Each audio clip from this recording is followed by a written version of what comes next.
Hello, my friends. It's so good to see you all again this Sunday, October 16th. Yesterday was Teacher's Day. Teacher's Day. For me, it's the most important profession there is, right? Education is with parents at home, but the teacher is the one who teaches everything, right? In numbers, in letters, in the exact sciences and in the sciences of thought, of culture. Very important, right? I always remember the story that in Japan, the only one who doesn't bow down before the emperor's A is the teacher, because after all, the emperor had a teacher, right? The doctor had a teacher, the engineer had a teacher who trained him, right? We all had teachers, right, from elementary school to higher education, teachers who guided us in the arts, sciences, technology, knowledge. I don't pay tribute to teachers who want to ideologically or politically influence young people who are still unprepared to do the O to submit to their own censorship to find out if it's true, a lie, is the best path or not, right? And interfere in issues that are exclusive to the home, the family, and the parents. There are people who want to weaken the family in order to influence it, right? Well, there's an ideology that thinks that the state is more important than the family. Well, since last night, Christ the Redeemer, up there on Corcovado Mountain, has been lit up in pink and blue to remind women and men of the need for preventive exams for breast cancer, uterine cancer, and prostate cancer, right? Women have uteruses, men have prostates, right? We live in times when we need to remember that, right? Amazing. And I was in Goiânia on Saturday to celebrate the anniversary of a fertility clinic, right? I'm from the generation that got excited about the news about test tube babies, right, which are now commonplace when nature's grow and multiply isn't working. The interference of science and technology.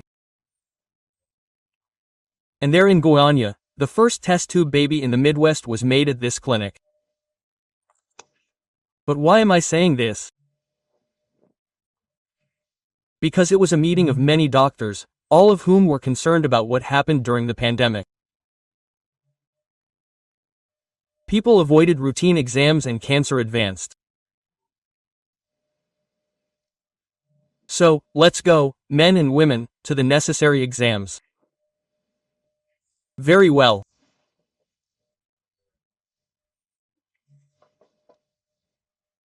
Guys, on October 16th, in 1901, it was the first time that fingerprints were used as evidence in court. You know that even identical twins have different prints. No two prints are the same. It's the way to identify with certainty the author of something, right?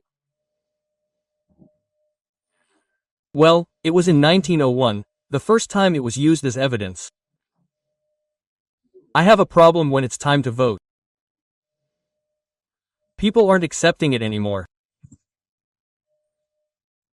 Over time, you know, we lose it, the manipulation of objects wears it out. And on the other hand, since we're talking about elections, there are a lot of people who left their fingerprints and many crimes, right? We have to keep an eye on this too when it's time to vote. So don't forget to register and at the end to leave your like or dislike.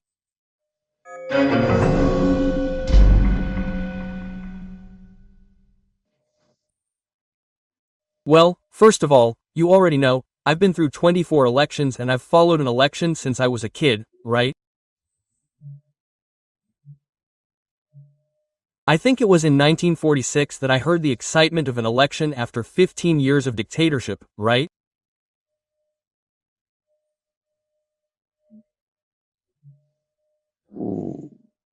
And then I've never seen anything like it today, the low level, the vulgarity, the slander, the lies, I've never seen anything like it.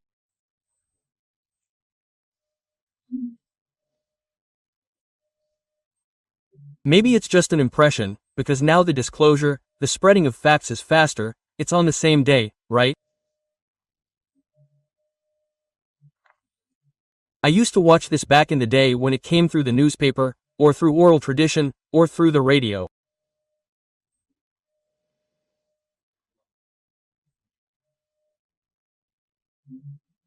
Now it's all of that, but television and especially social networks, the digital world, immediate communication, right? and the ability to multiply in geometric proportion, right?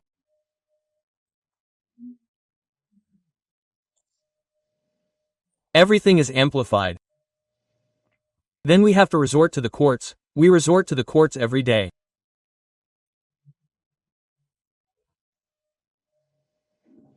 Right now I'm seeing that the Electoral Court is censoring a decision, a statement by Senator Mara Gabrielle, right?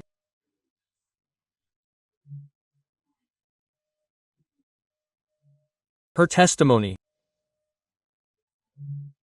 She says that her father, who apparently was a bus operator, was threatened with a gun to the head. She was a girl and she saw that, right? That system of extortion there. And she makes the connection between that and the murder of Celso Daniel and the PT and so on. And the PT protested and it seems that this will have to be withdrawn, right? Just like now Bolsonaro's people are taking legal action to prevent them from taking advantage. He recorded it a few years ago. He went to a kind of boarding house where there were Venezuelan girls who had fled Venezuela and he went in and recorded it and spread it. Look, the world of Venezuela is like that. These people came to Brazil in search of better days because they had to leave there, right? So, they were taking advantage as if they were, and they gave it a different connotation. I'm even embarrassed to repeat it, right? As if they were in a brothel, I imagine. And I would never record it in a situation like that, right? He put it on the air. CNN took advantage of the situation to show the plight of Venezuelans in Brazil. We see Venezuelans begging at traffic lights, right? Well, that's the situation in the election campaign. You can be sure that it will get worse this week and even worse in the last week, before October 30th, when there will be a decision on trials. We're going to judge 14 years of PT government and judge almost 4 years of Bolsonaro government, right? It's the vote that will judge, right? It's even a trial, since the Supreme Court annulled the convictions of one of the candidates. Now it's up to the Brazilian people to approve the annulment or disapprove, right? Well, anyway, it's because the future is at stake, right? I think the future of the country has never been so strongly at stake.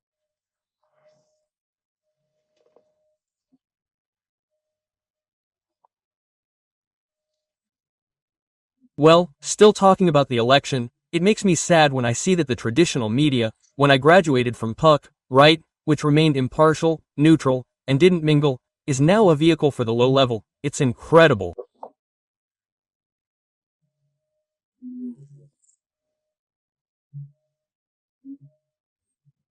It's become a political campaign directory. It's a huge shame. In fact, I saw one, I don't know what, which I think is a lack of culture, lack of knowledge, lack of everything. We graduate in journalism, get a college degree, but we just keep imitating others, right? The police are now called security forces here. It's the translation of security forces that Americans use a lot. We translate it directly, right?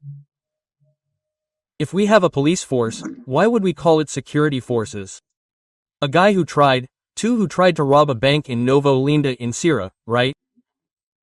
They were arrested and taken by the security forces to the police station. How ridiculous, right? I feel sorry for things like that. The good thing is, but anyway, all this shows that this campaign is also mobilized much more than in the first round. Mobilization of supporters, activists, right? It seems like they were relaxed. One side was relaxed with the polls and the other was relaxed with what they saw on the streets. So we're not going to win in the first round, right? And we went to the second round. Now it seems like there's a much stronger mobilization, right? And then the reactions, right? The guy who created the Partido Novo, João Amoedo, was created based on maybe the ideas of the genius. My name is Años, right? Enos Carnero, who unfortunately is gone and now he's told everyone to forget everything he said, right?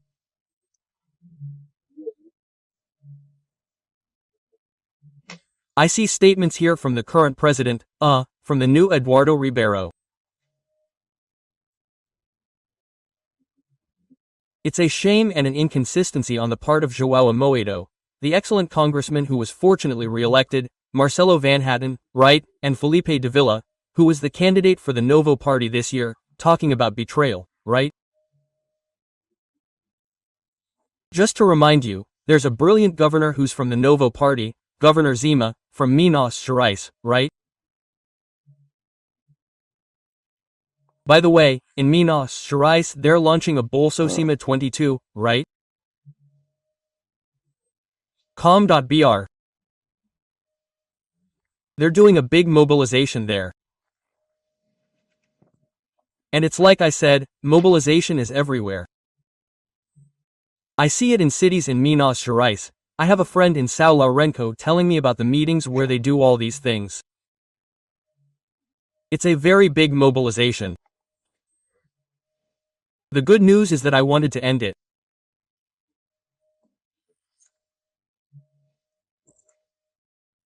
Hey, guys, this Sunday even the winner of this year's Nobel Prize for Literature was there demonstrating in Paris and supporting a strike that's been going on for 3 weeks at the refineries because of price hikes.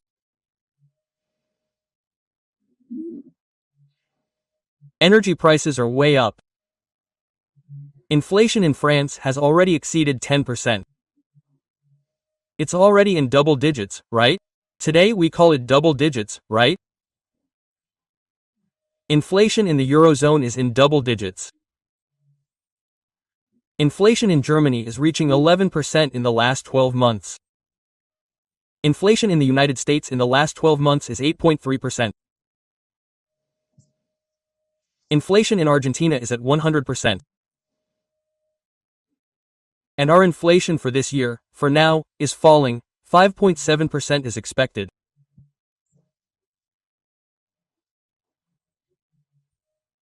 I think this is the first time, at least in the last few decades, that we have had lower inflation than developed countries.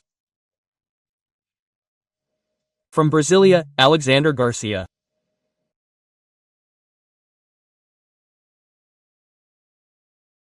Olá, minhas amigas e meus amigos.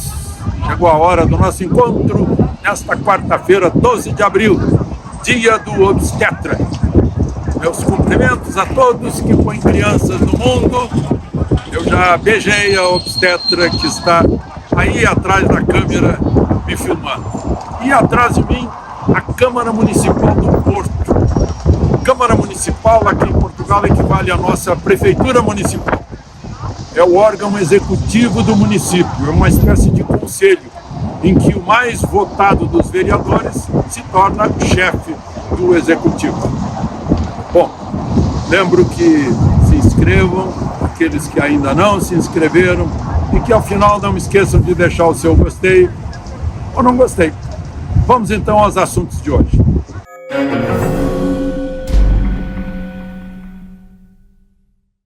Enquanto isso, hoje, na Câmara do Brasil, na Câmara Federal, na Câmara dos Deputados, um acontecimento político muito importante. Arthur Lira forma um bloco, sob os auspícios dele, de 175 deputados. Isso significa que ele fica mais poderoso. Esse bloco fica poderoso. Ele deu uma resposta para um outro bloco que foi formado antes, dizendo que, com isso, Arthur Lira fica de lado. O outro bloco tinha tem, né, 142 deputados. E o bloco que foi formado agora, 175 deputados. Se a gente considerar que a Câmara tem 513 deputados, e metade mais um são 257, então é uma força. É uma senhora força, formada, em primeiro lugar, pelo partido de Arthur Lira, o Progressistas, o PP. Depois, União Brasil, o PDT, O PSB, só para lembrar, União Brasil, PDT e PSB, tem ministros no governo Lula. Esses três partidos, se não me engano, têm 9 ministros dos 37 do governo Lula. Bom, Solidariedade, Avante, Patriota, Cidadania. Esse é o bloco de 175 deputados. O outro bloco, de 142, é MDB, PSD, Republicanos, Podemos, PSC. A formação desse bloco certamente está surpreendendo o governo. O governo deve estar pensando o que vamos fazer. Porque, bom, o Partido Liberal, só para lembrar, é o maior, sozinho tem 99. O PT, Partido do Presidente da República, sozinho tem 68. Então, essa é uma composição de forças que se mostra no dia de hoje na Câmara Federal, que significa um desequilíbrio da balança, digamos assim, os pratos da balança do poder estão beneficiando o alagoano Arthur Lira. Bom, enquanto isso, o presidente do Senado está lá na China com Lula, Rodrigo Pacheco. Eu vi uma foto, ele está atrás do casal Lula e Janja, ele e Dilma um pouquinho mais distante. Bom, uma outra questão de hoje, também política, não? Vocês devem ter visto aquele baixíssimo nível de uma reunião de deputado. Eu lembro, outro dia morreu o Juca Chaves, eu lembro da letra do Caixinha Obrigado, que fala que canastrões ou algo assim, reunião de deputado, é palavrão que só sai para todo lado. Pois continua. Juca Chaves se referia a algo lá nos anos 50, no fim dos anos 50, e continua até hoje. Passaram-se aí 70 anos e continua palavrão para todo lado. Vulgaridades, palavras chulas, né? Eu acho que falta neurônio para a pessoa argumentar em vez de emitir interjeição ou adjetivos. Quem tem argumento fala com substantivos e verbos, né? Não precisa de adjetivos e de interjeições, mas lamentavelmente foi o que se ouviu, tanto do governo, de governistas, quanto de oposicionistas. E aí o ministro da Justiça, na Comissão de Segurança Pública, se retirou, foi embora. Ele era convidado, né? Alguém disse lá, na próxima vai ser convocado, pois foi convocado hoje pela Comissão de Segurança Pública do Senado, por proposta do senador Alessandro Vieira de Sergipe. Agora é convocação, ele vai ter que comparecer. E já marcaram para o dia 2 de maio. Aí ele vai ser perguntado sobre como entrou lá na Maré, né? Se vai tirar armas dos bandidos, como é que está a política de arma, né? Na verdade, é uma política de defesa da lei, da ordem, das pessoas, das propriedades. Né? Desde sempre a humanidade foi assim, né? Se armou para defender os seus bens, sua família, sua vida. Né? Bom, vai responder também sobre o 8 de janeiro, afinal, qual foi o papel dele, sobre todas essas questões de segurança pública, a Força Nacional, as PMs, a Polícia Civil, né? Porque ele é o ministro da Segurança Pública. Chama-se Ministério da Justiça por uma questão de tradição, né? Porque a justiça é outro poder, na verdade. É o Ministério da Segurança Pública. Então, 2 de maio, Flávio Dino terá que comparecer ao Senado Federal e, se baixar o nível, ele vai ter que aguentar. Vai ser como lá na CPI, quando convoca alguém, baixa o nível, a pessoa tem que ficar. Naquela CPI lá, eu não canso de lembrar, aquela CPI que taxou as pessoas que discordavam dela como tudo, né? Tem um grupo aí que sempre que alguém discorda, negacionista, terraplanista, é para desprezar o argumento, já que não tem o contra-argumento, despreza o argumento. Isso é algo que não funciona na dialética. Né? Dialética, um usa um argumento e o outro usa outro argumento. E não simplesmente nega, não, você não está dizendo a verdade. Mas explique por quê. Né? Eu vi muito isso lá na CPI. Pena que o resultado foi desastroso. Né? Convenceram milhares de pessoas a não se medicar contra a doença. E aí aconteceu o pior. Bom, mas vamos em frente. Ontem eu mencionei aqui que o ministro Sérgio Moro estava reclamando que o foro dele não é o Supremo, uma vez que a acusação contra ele é do tempo que ele era juiz lá em Curitiba. Então, é Tribunal de Justiça, mas o Superior Tribunal de Justiça, não é Supremo, mas eu lembrei aqui, tem quase 2.000 pessoas que não tem foro privilegiado, estão na mesma situação, né? Estão com foro no Supremo. O ex-secretário de Segurança do Distrito Federal está lá preso há 3 meses, que não vê as filhas, já emagreceu 12 quilos, a mulher dele está com câncer, né? E as pessoas estão achando que é uma espécie assim, enquanto ele não envolver Bolsonaro em algum depoimento, ele não vai sair. É uma coisa... É o Anderson Torres, né? Não sei se é isso o objetivo, se é esse o objetivo, mas está lá numa prisão preventiva que não acaba nunca. Eu falei aqui em prisão. Ontem teve uma audiência na Indonésia e dia 18, terça-feira que vem, vai ter uma audiência decisiva com uma catarinense chamada Manuela. Ela chegou ao aeroporto de Bali, vinda de Santa Catarina, com 3 quilos de cocaína na mala. E o advogado disse que não, ela não é traficante, ela foi aliciada.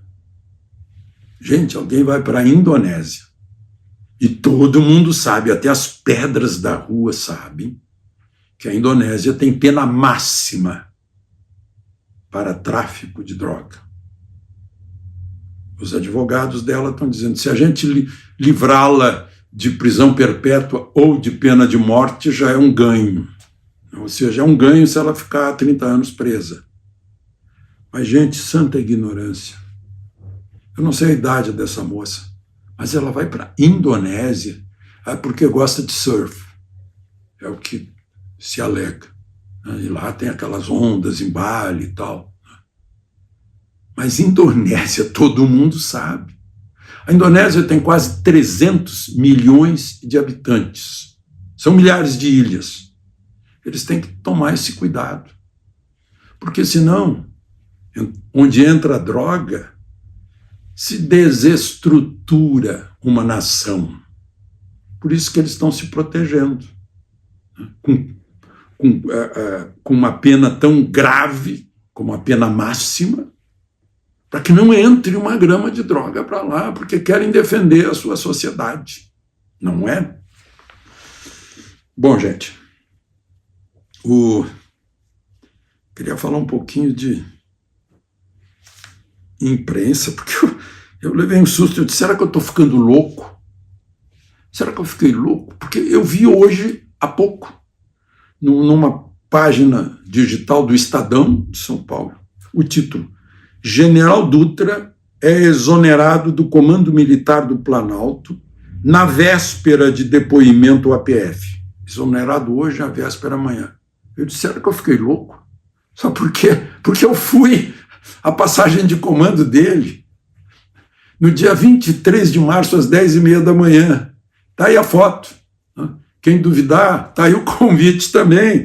Ele passou para o general Ricardo Carmona, o comando, dia 23 de março, às 10h30 da manhã. Estavam lá presentes o ex-ministro da Defesa Paulo Sérgio, o ex-comandante do Exército General Vilas Boas e o atual comandante do Exército General Tomás. Estava todo mundo lá. Mas saiu a notícia que ele foi exonerado hoje, véspera do depoimento à Polícia Federal. Tá bom? Eu não estou louco, eu já mostrei aí a foto.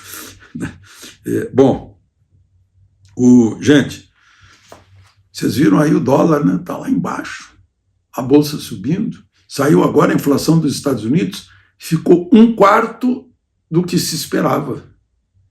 Uma grande reação na inflação dos Estados Unidos, está lá embaixo. Isso é bom.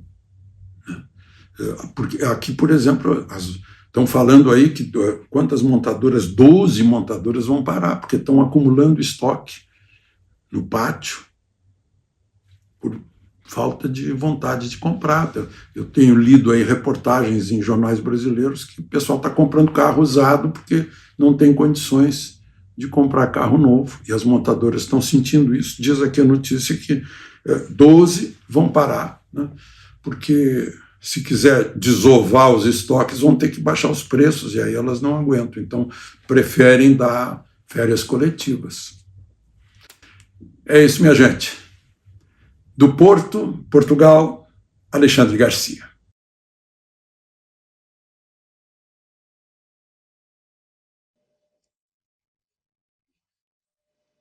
Hello, my friends from Oiapque Aqui, a curtain of censorship has fallen over Brazil.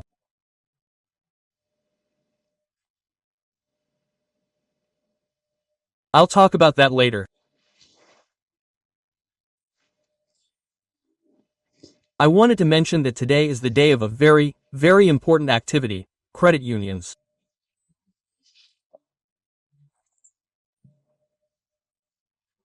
Today is International Credit Union Day.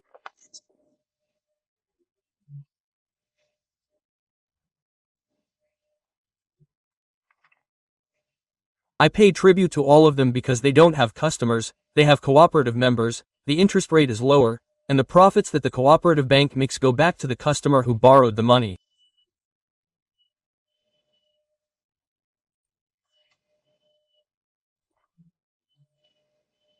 It's a very interesting banking system.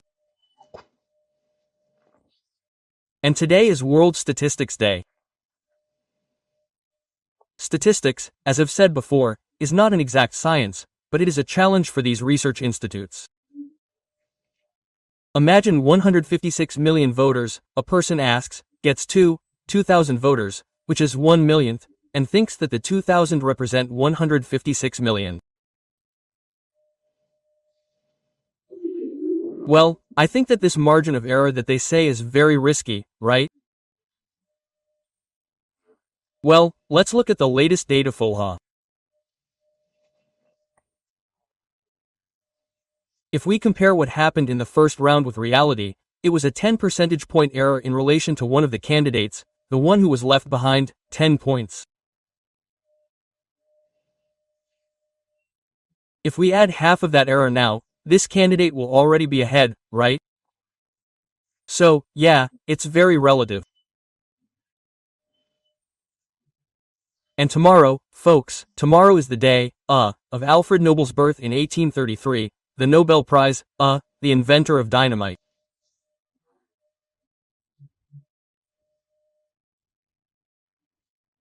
When he saw that dynamite was being used to kill, he opened a foundation and instituted the Nobel Prize, right? It awards great innovations, great discoveries, great works. We have a candidate for the Nobel Peace Prize, right, who would be through agriculture, food, Alison Paulinelli. And today, in 1889, I think he didn't even resist the Republic, the death of the businessman of the empire. Irineu Evangelista de Souza, born in Arroyo Grande, in Rio Grande do Sul, Viscount of Mauá. Many people ask me to recommend books, and I recommend them. I've already read it, and it's amazing. It's the story of an entrepreneur, an icon, a real businessman, right?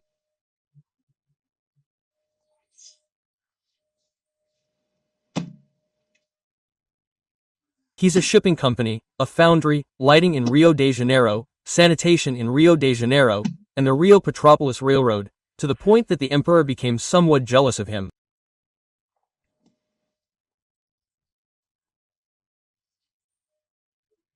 At the inauguration of the railroad, he made the emperor carry a wheelbarrow with landfill material. They thought it was disrespectful to the emperor. I recommend it. Author Jorge Caldera, Compañía das Letras. Well, let's get to today's sad main topic, which is censorship. My God. Don't forget to subscribe and at the end to leave your like or dislike.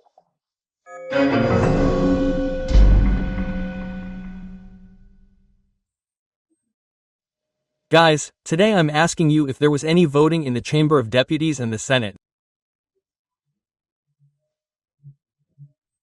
In fact, there would have to be 2 votes in the Chamber of Deputies and 2 votes in the Senate, with at least 60% of the votes of the deputies and senators, to revoke Article 220 of the Constitution, which was revoked by the ZE.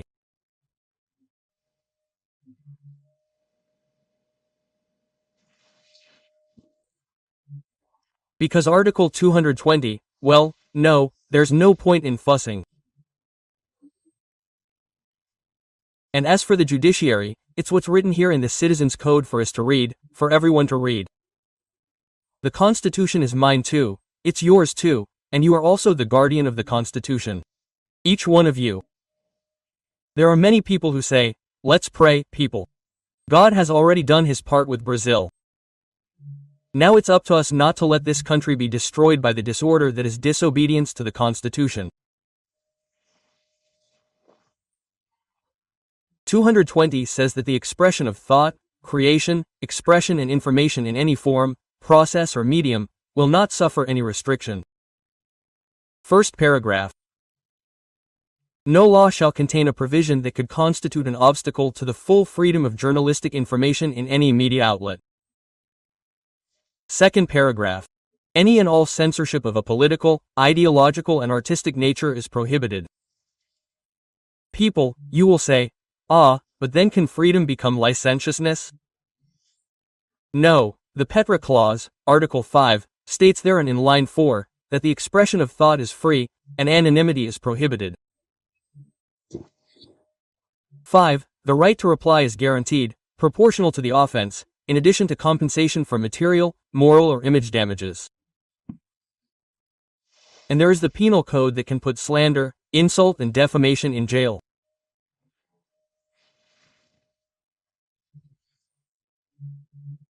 I am referring to prior censorship, according to the brilliant jurist Ivescandra Martins, right, which is censoring the future without even knowing the content.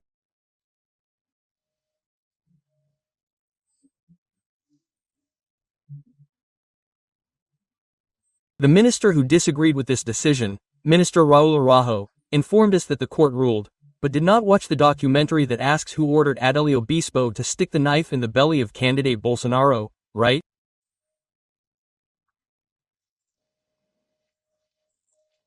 It cannot be released now, it can only be released after the election. That was the decision.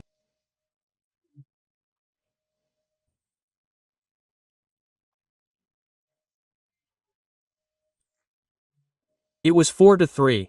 Those who voted for censorship, Lewandowski, Alexander de Moraes, Benedito Goncalves, then the censorship and we feel the fumes of activism, and Minister Carmen Lucia, who expressed a vote that reveals her dilemma, but, of course, when she took office at the Supreme Court, she said, "Shut up, you're already dead."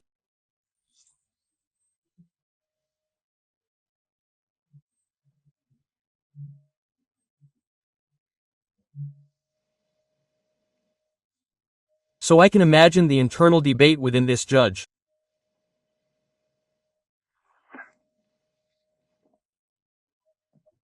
The ministers Raul Araujo, Sergio Banos and Carlos Horbach voted against censorship.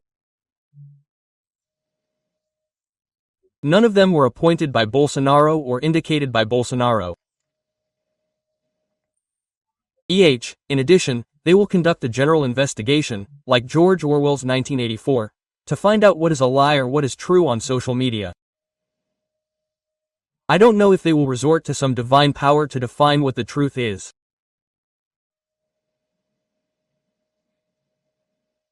Where is the truth? It is the great question that has always been asked, since humanity began to think about what the truth is.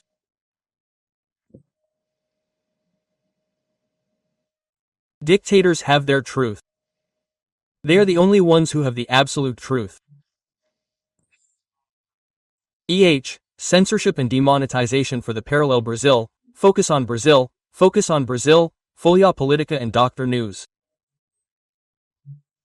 In other words, it is the right to work, which is there in Article 5, but it is work without pay. They will work, but they will not receive payment. Then Minister Marco Aurelio, who was also censored at the request of the PT. All of this is at the request of the PT. I don't know why a candidate needs so much censorship. I don't know, right?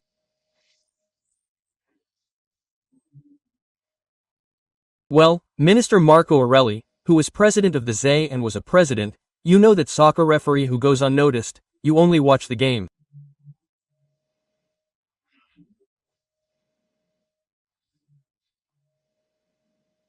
That was Marco Aurelio, parsimonious, he didn't get involved, he didn't interfere, he applied and administered and it worked. He thinks that these are very strange times now. I even think that this is a phrase from Roosevelt, perhaps, or from one of his advisors, but these are very strange times indeed. And he made a statement, censorship never again. Ivescandra Martins even said that in 64 years of practicing the profession, including having been a professor to some ministers of the Supreme Court, he never saw this, never saw censorship in the future. In 64 years he went through the military period, as I did too. I entered journalism in 1971, but I've never seen anything like it. Specific censorship. Yes, there was a censor in the newsroom of the newspaper where I worked, Jornal do Brasil, censors at Estadão that put the cake recipe when it was censored.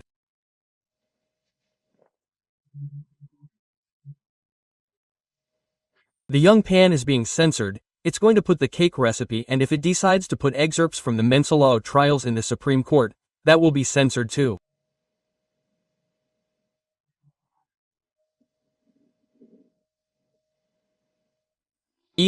If it puts those statements by Minister Carmen Lucio about shutting up, it's already dead. If it puts Gilmar Mendes talking about kleptocracy in Brazil.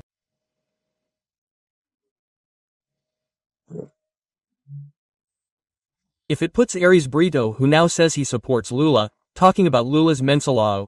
If it puts Joaquim Barbosa praising the uniqueness of having a deputy in the chamber who never received a bribe.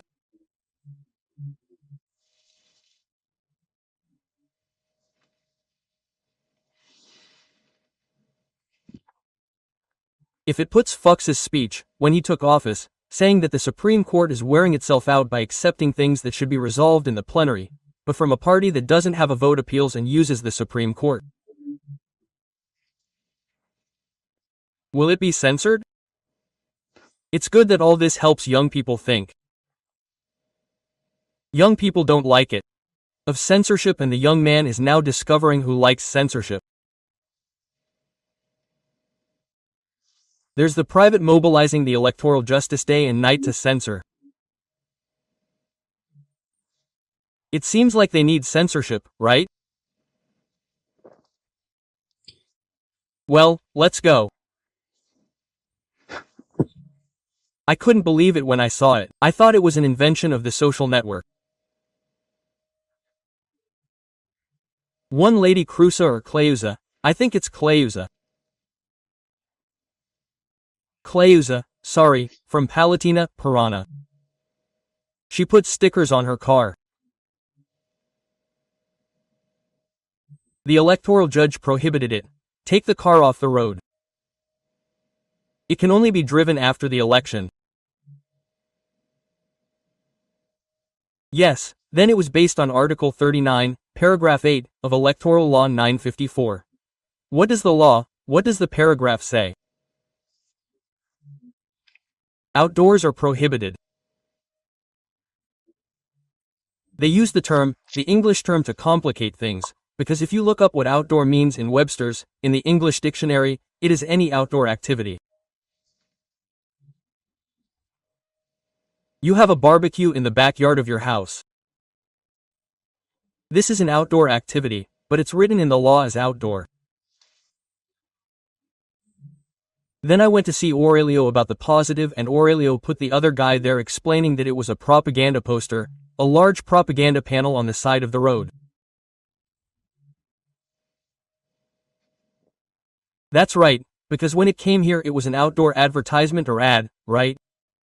Well, that is, propaganda on the outside. And then the judge generalized, it's not in this car, it can't be.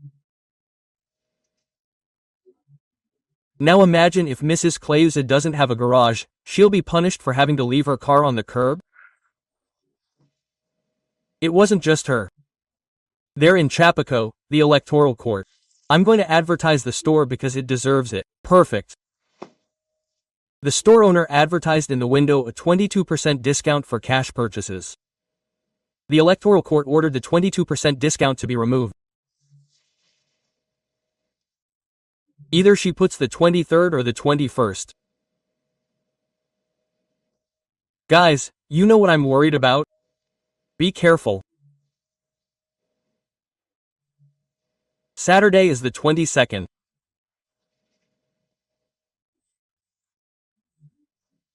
Imagine if some Pope Gregory of the Electoral Court decides to remove next Saturday from the calendar.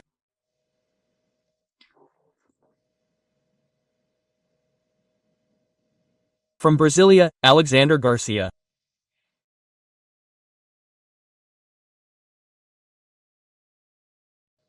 Hello, my friends. Don't forget, September 2nd is Brazil's Independence Day.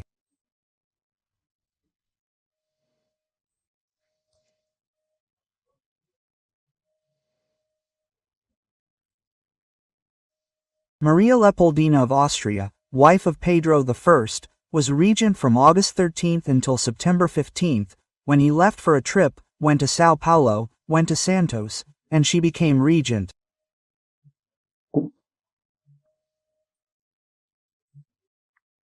On September 2nd, she gathered the Council of Ministers, with José Bonifacio behind her, and made a declaration, of separation from Portugal.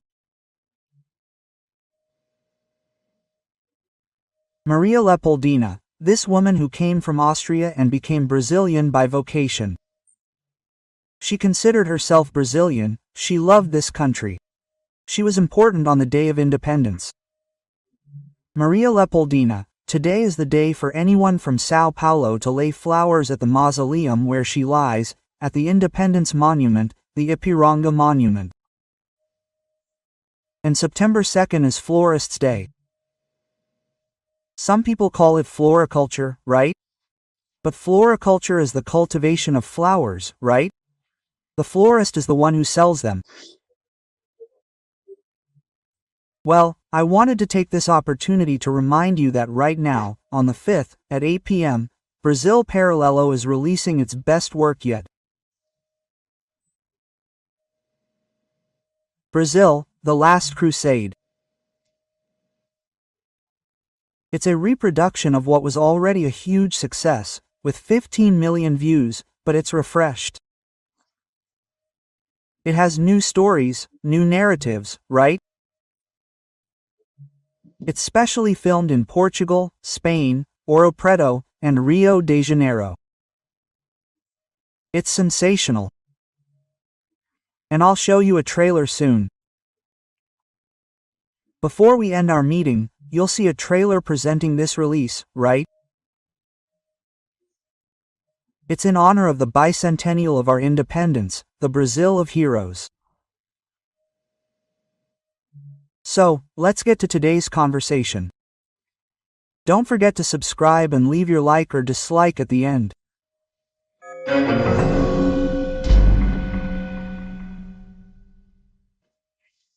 Well, today's first topic is what we keep thinking, gee, but justice doesn't have to be, the scales of justice don't have to be balanced.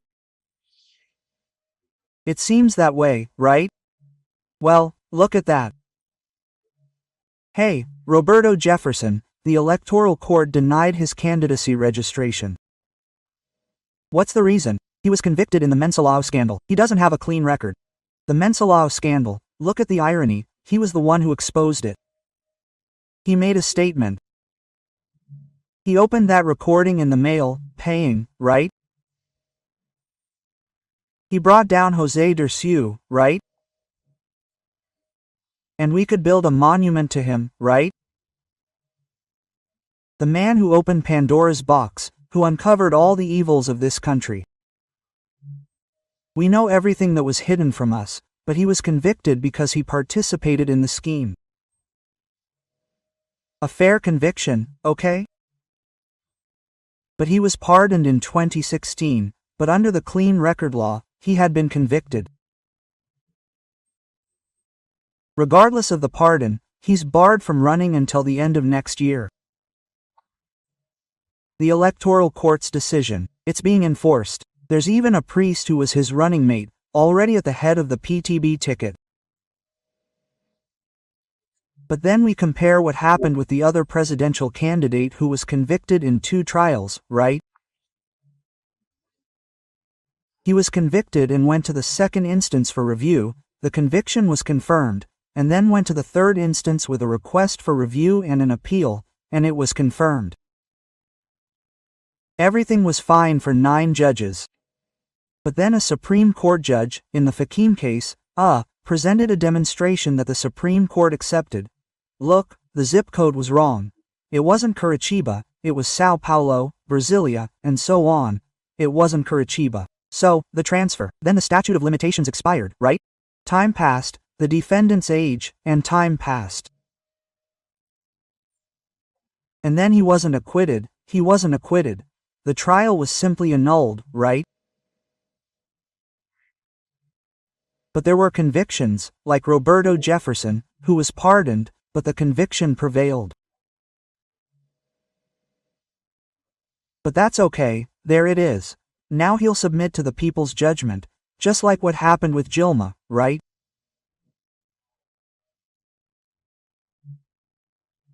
That, despite what is written in the sole paragraph of Article 52 of the Constitution, right, she was not ineligible, she was not declared clean, and she was submitted to the judgment of the people of Minas Gerais as a candidate for the Senate, and the people of Minas Gerais decided.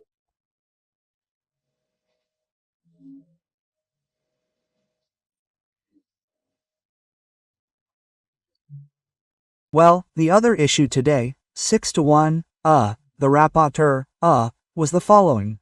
The Workers' Party, PT, complained that in Bolsonaro's campaign, there were insinuations that there were links between the PT and the PCC.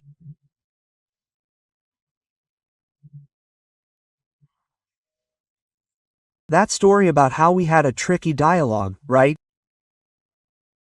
And that story about, Marcos Valerio, links to the PCC, the death of the mayor of Santo André, right? But the rapporteur said, look, this is factual, right? But the rapporteur was defeated. It was 6-1, that's the score, right?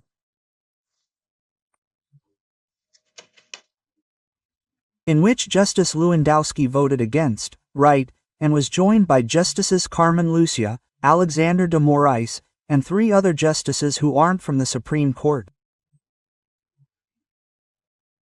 So, it was 6-1, saying the Bolsonaro campaign has to withdraw this, or they'll pay a fine, right?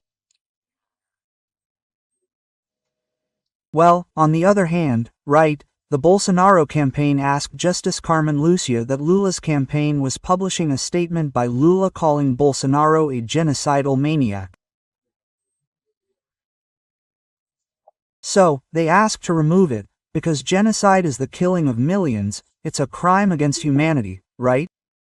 And if the person isn't a genocidal maniac, it's slander, and slander is a crime, right? Well, you're attributing a crime to someone, this crime of slander. But Justice Carmen Lucia, the reporting judge, ordered it to be left in place, right? And between us, right, just between us, we're increasingly aware of this, that the closest thing to genocide was the refusal to treat a sick person, right? Which holds doctors accountable, right, and the accomplices who campaigned against treatment, right?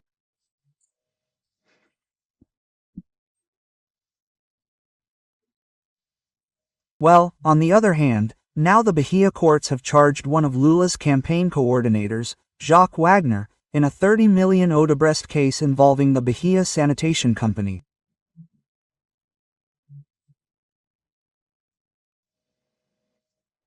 This happened today, and it's also factual. And another issue that we can't help but mention. The president of the Electoral Court announced that he's creating the ZE Intelligence Unit to investigate something like that. We've never seen anything like this. Yesterday, speaking with the European ambassador, he told me that when a member of the German Court of Justice was here, he was perplexed to see how the top judiciary in Brazil works.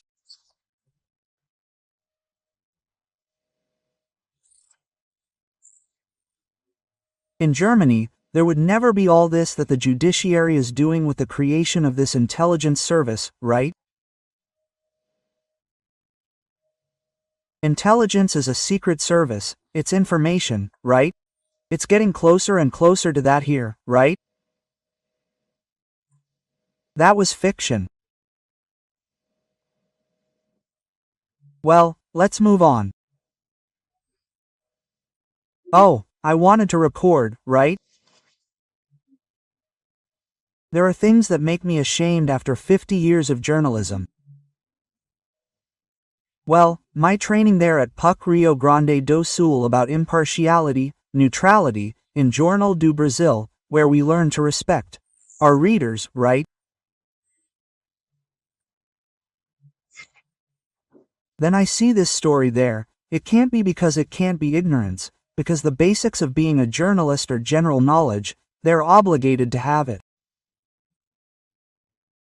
You have to be an expert in everything, right? You have to know everything, from anatomy to trigonometry, you have to know everything.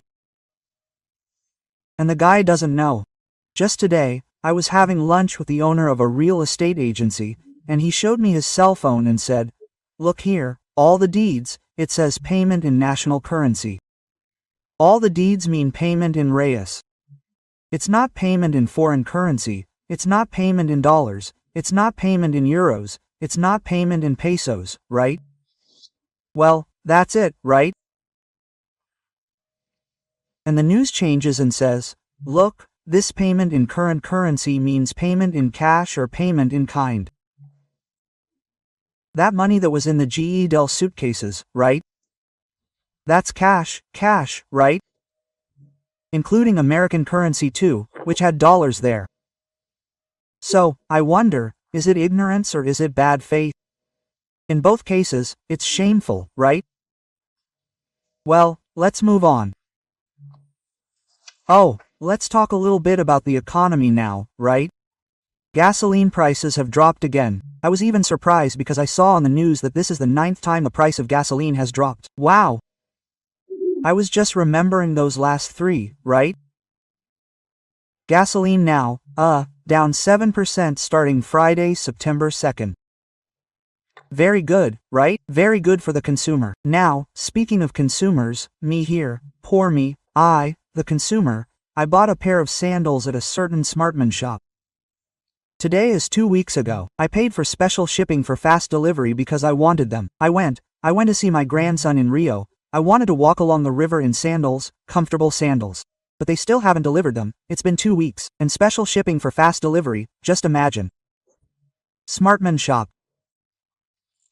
Just to remind us, people, more economic. Look at the Brazilian GDP growing. It continues to grow, according to the IBGE, right? 1.2% in the second quarter, the market expected 0.9%. We're already in 7th place in the world in GDP growth. Ahead of us is the Netherlands, then Turkey, Saudi Arabia, Israel, Colombia, and Sweden.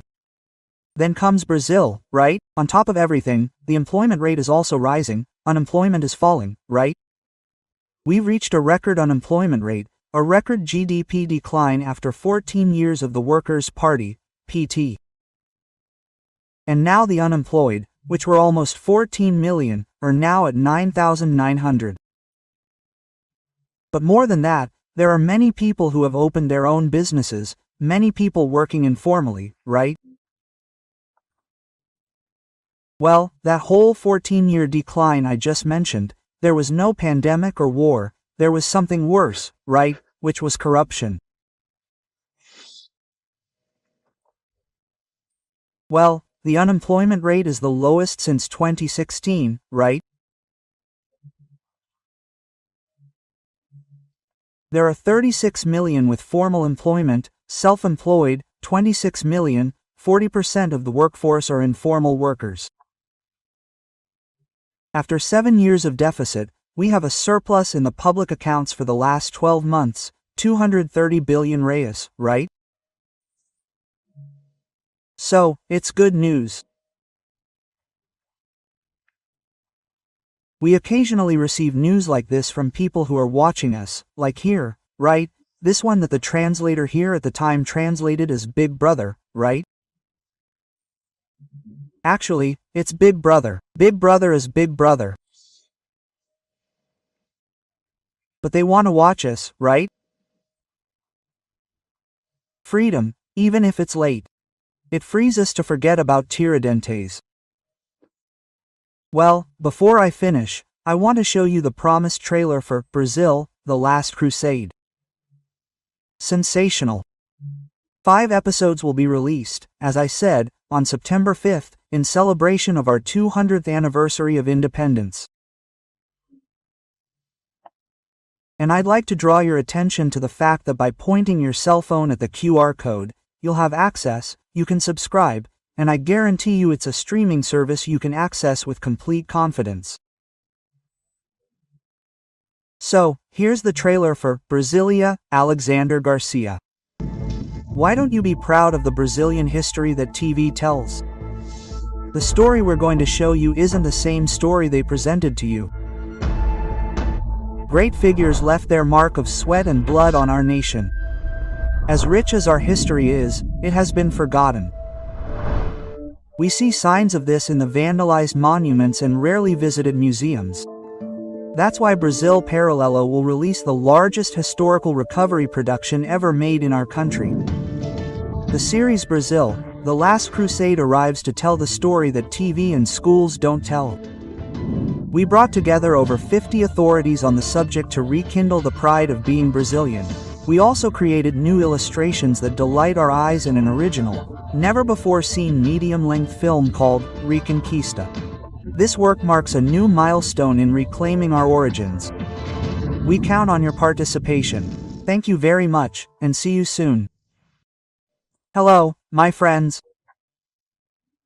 The highlight of this Wednesday, our meeting, our daily conversation is March 30th.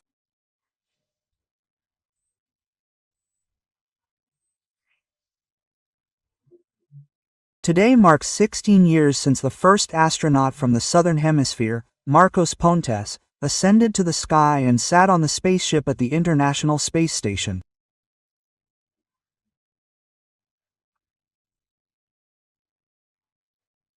He went up there in Baikonur, Kazakhstan, in Massamoyos, right? And he stayed there at the International Space Station until April 8th. Today, it is our Minister of Science, Technology and Innovation, who is leaving the ministry to run for federal deputy. He is already an alternate senator, Marcos Pontes, our astronaut.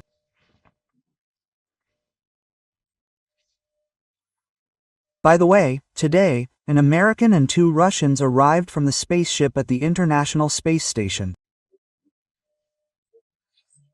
They were living together there. The American stayed there for 340 days. Can you imagine? 340 days there inside that thing. My God.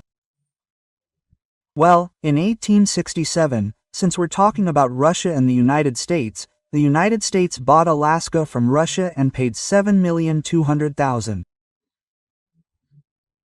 They thought it was crazy. Secretary of State, sir, you were called crazy.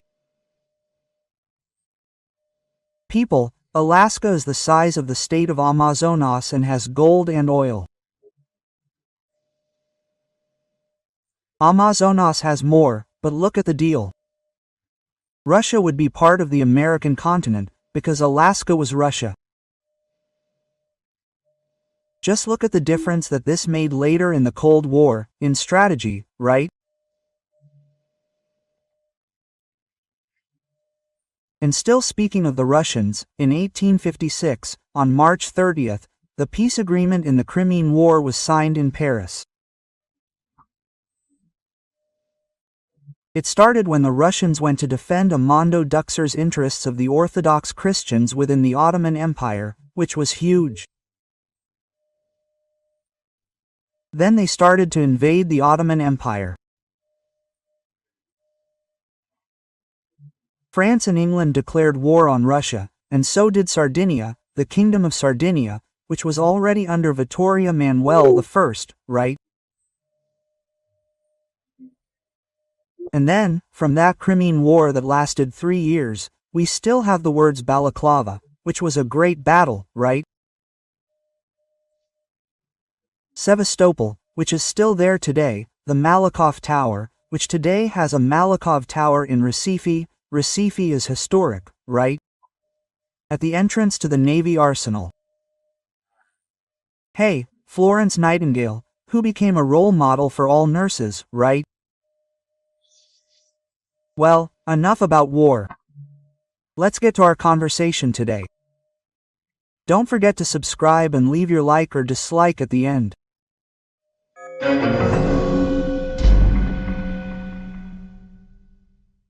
Well, folks, today's big topic here in Brasilia is Daniel Silveira.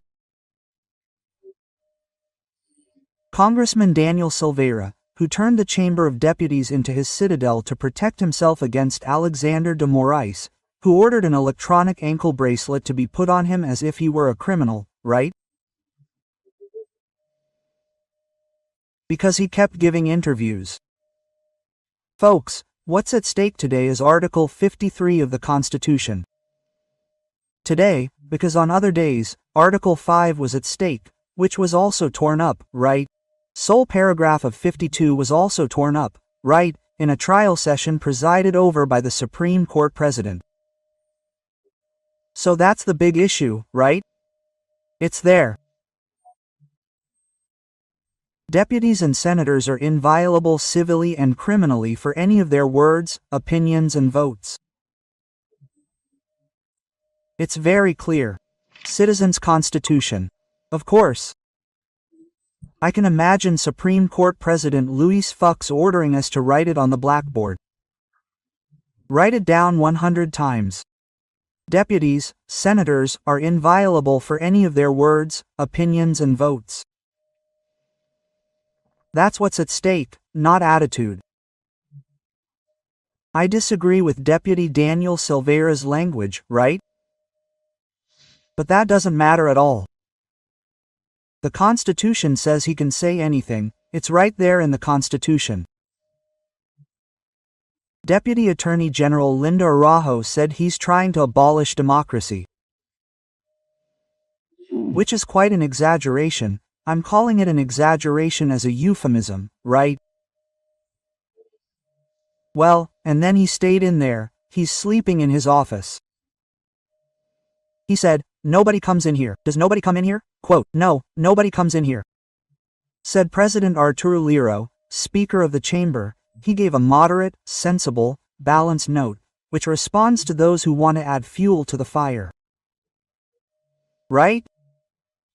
And he says, look, here we obey the decisions of the courts, but we also obey the principle of the inviolability of the mandate, right? Here we are not going to fall into the trap of creating tension and giving the spotlight to those who want to shine, right? And I condemn the media use that the deputy is making, but I am the guardian of his inviolability. Well, it is always necessary. When a sentence has, what matters in the sentence is what comes after the bad, there it is. I condemn the media use of the chamber's premises, but here comes the main thing, I am the guardian of his inviolability. Then he suggests, politely, diplomatically suggests, saying, it would be desirable for the plenary of the Supreme Court to examine these requests as soon as possible so as not to continue creating tension, that the Constitution is at stake. Then the President of the Supreme Court, Louis Fuchses, set the date for April 20th, there is still a long time ahead, more than 3 weeks, right, to set a date to decide this. The Supreme Court will then assume responsibility if it agrees with Article 53 of the Constitution. Constitution or not. He will have to take responsibility, because we have already seen the Supreme Court's disagreements with Article 5 of the Constitution during the pandemic, right? The right to come and go. The same as the inviolable asylum was not complied with in Daniel Silveira's arrest, right? There's no point in filigree like those who tore up the sole paragraph of Article 52 in Gilma's trial, right? That won't convince anyone with more than 3 brain cells, right? So, yeah, let's follow the Constitution. I think this has a great merit, because when the Constitution was breached before, it was kind of diffuse, now it's concentrated. Violation of mandate, it's concentrated, drawing attention. He was there in the chamber using it as a platform in the media, but drawing attention. He's awakening the citizenry. For the value of the Constitution, respect for the highest law, for the value of the rights and guarantees that are there, for the value of freedom, of active and not passive citizenship, of citizenship that responds. I think the Supreme Court is losing to the extent that it is giving up being the guardian of the Constitution so that the people can take on this guardianship.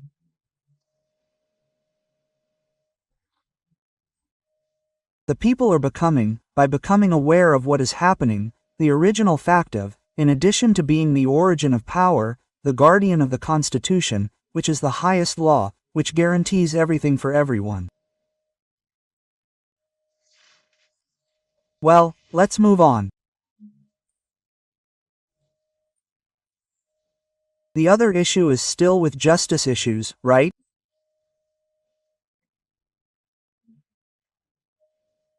The former attorney for Tonda Lanhall, who is now a candidate, reported that he had to cancel his picks so that no more money would come in, that $575,000 from $740,740 donors came in, right?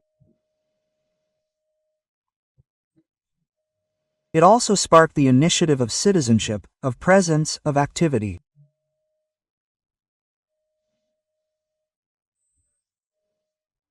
Another issue, the Attorney General's office. The Attorney General's Office of the Republic informed the Supreme Court, look, you can shelve this investigation into the President's malfeasance in the Covaxin case, the vaccine that wasn't even purchased, right, that nothing happened.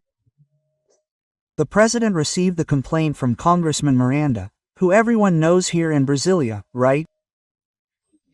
He can come there and say something to you. Tomorrow the sun won't rise, right? That's right, right?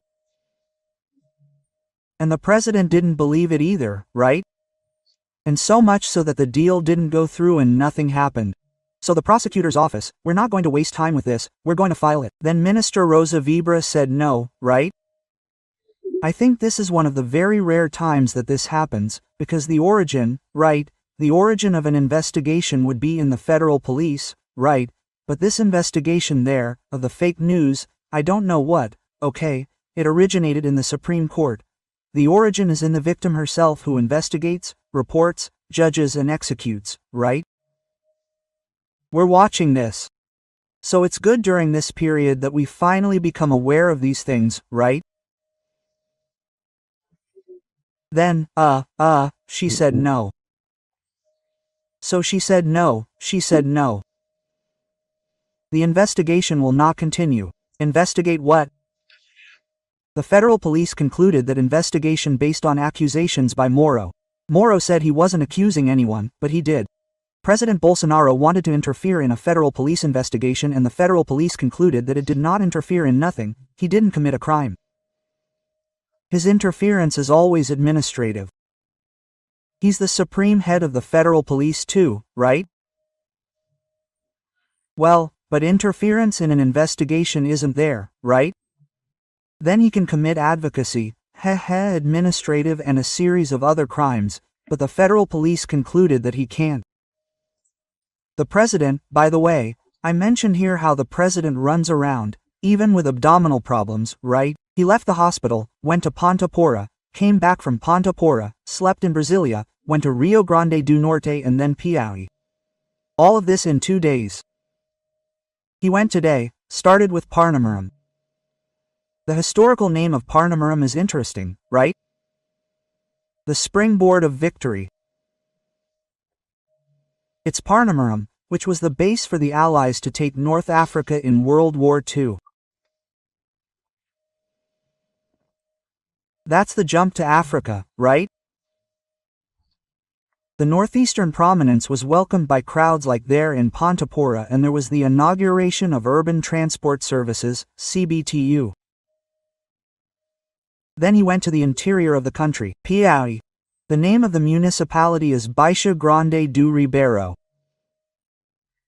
Well, it was at Ricardo Farias IP farm. Do you remember? I told you about him here. The guy who produces 7 million eggs a day, started selling popsicles on the street, then opened a laundry for uniforms, then started a poultry farm, and now has 120,000 hectares. He's going to visit them in his jet, Citation, Piauí, Maranhão, Tocantins. And now in Piauí, at the IP farm, 5G is starting in Brazil. The exhibition there is called Expo Agroigital. He's 35,000 hectares there, 46 years old, I think I've said it before. Well, and the president went there to honor this great Brazilian entrepreneur today. Oh, I mentioned Mario Vargas the other day. Today I'm jealous of Minister Paulo Guedes. He's having dinner in Madrid with former President José Maria Arnes Asner, right? And Arnes is Lucio's ex-husband. Ball, right? Rose Maria Asn Asner and Mario Vargas José. Paulo Guedes must be very happy right now, they must be having dinner there. And well, to end, Codessa auction, Vitoria Ports, will be even better. And Barra do Riacho, everything went well at the Sao Paulo Stock Exchange. And to end, I said here that the government had broken the record, totaling much more title delivery than all other governments combined, 337,000 titles. And now I find out that it also delivered 1,100 residences in Brasilia. Alexander Garcia.